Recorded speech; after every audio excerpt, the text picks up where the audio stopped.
क्या सच में विपक्ष एकजुट है या ये सिर्फ एक पॉलिटिकल शो है जो जनता को दिखाया जा रहा है? अगर आप न्यूज, सोशल मीडिया और ग्राउंड रियलिटी को ध्यान से देख रहे हैं तो आपको ये भी फर्क साफ नजर आने लगा होगा कि एक तरफ इंडिया गठबंधन राष्ट्रीय स्तर पर खुद को भाजपा के खिलाफ मजबूत और एकजुट दिखाता है, बड़े बड़े मंचों पर साथ खड़ा नजर आता है, लेकिन जैसे ही बात विधानसभा चुनावों की आती है वहीं सहयोगी दल एक दूसरे के खिलाफ खुलकर मैदान में उतर जाते हैं। यही डबल पॉलिटिक्स आज सबसे बड़ा सवाल बन चुकी है जो आम वोटर को कंफ्यूज कर रही है कि आखिर सच क्या है। नमस्ते, मेरा नाम प्रदीप पाल है और आप भारत अपडेट देख रहे हैं। दरअसल पश्चिम बंगाल, केरल और असम जैसे राज्यों में जो तस्वीरें सामने आ रही हैं वो इस गठबंधन की असल हकीकत को दिखाती हैं।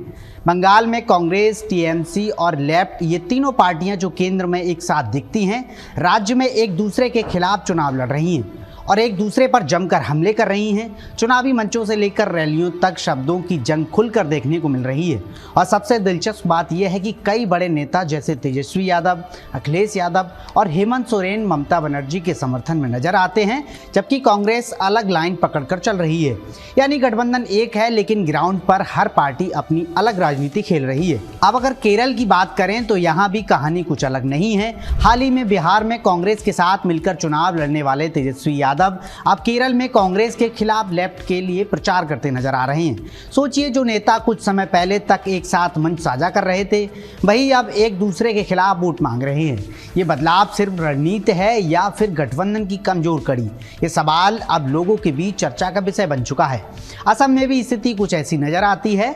झारखंड में कांग्रेस के साथ सरकार चला रही झारखंड मुक्ति मोर्चा असम में कांग्रेस के खिलाफ अपने उम्मीदवार उतार रही है। यानी जहां साथ सरकार चल रही है वहीं दूसरी जगह सीधे मुकाबला भी हो रहा है।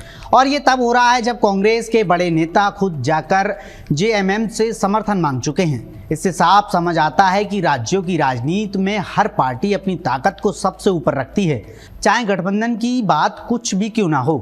दिल्ली में भी पहले ऐसा ही सीन देखने को मिला था, जहां समाजवादी पार्टी ने कांग्रेस के बजाय आम आदमी पार्टी का समर्थन किया, जबकि यूपी में यही समाजवादी पार्टी और कांग्रेस साथ चुनाव लड़ने की बात करते हैं और भविष्य में भी गठबंधन बनाए रखने की रणनीति पर काम कर रहे हैं। यानी एक राज्य में दोस्ती और दूसरे राज्य में मुकाबला, यही इस पूरे गठबंधन की सबसे बड़ी विडंबना बन चुकी है। अब सवाल ये उठता है कि जब एक ही गठबंधन के नेता अलग अलग राज्यों में एक दूसरे के खिलाफ खड़े हो जाते हैं तो क्या ये गठबंधन वाकई मजबूत है या फिर ये सिर्फ एक राजनीतिक जरूरत है जो हालात के हिसाब से बदलती रहती है? असल में ये राजनीति का वो चेहरा है जिसे मजबूरी का गठबंधन कहा जा सकता है। केंद्र में भाजपा के खिलाफ एकजुट रहना सभी के लिए जरूरी है क्योंकि यही उनकी साझा रणनीति है, लेकिन राज्यों में हर पार्टी अपनी जमीन, अपना वोट और अपना वजूद बचाने के लिए अलग रास्ता चुनती है।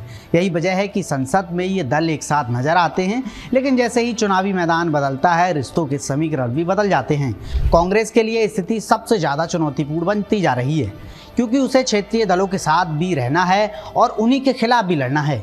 वहीं क्षेत्रीय दल भी अपने राज्यों में किसी भी कीमत पर अपनी पकड़ ढीली नहीं करना चाहते हैं, इसलिए वो किसी भी समझौते से पहले अपने फायदे को देखते हैं। कुल मिलाकर ये पूरा खेल रणनीति, मजबूरी और राजनीतिक संतुलन का है। जनता के सामने एकजुटता की तस्वीरें पेश की जाती हैं, लेकिन जमीन पर हर पार्टी अपनी अलग चाल चल रही होती है। यही वजह है कि आज का वोटर पहले से ज़्यादा जागरूक हो गया है।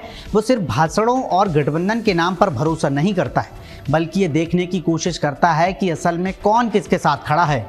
और शायद यही बदलती सोच आने वाले चुनावों में सबसे बड़ा फर्क भी पैदा कर सकती है। पूरी खबर पर आपकी क्या राय है, हमें कमेंट करके ज़रूर बताएं।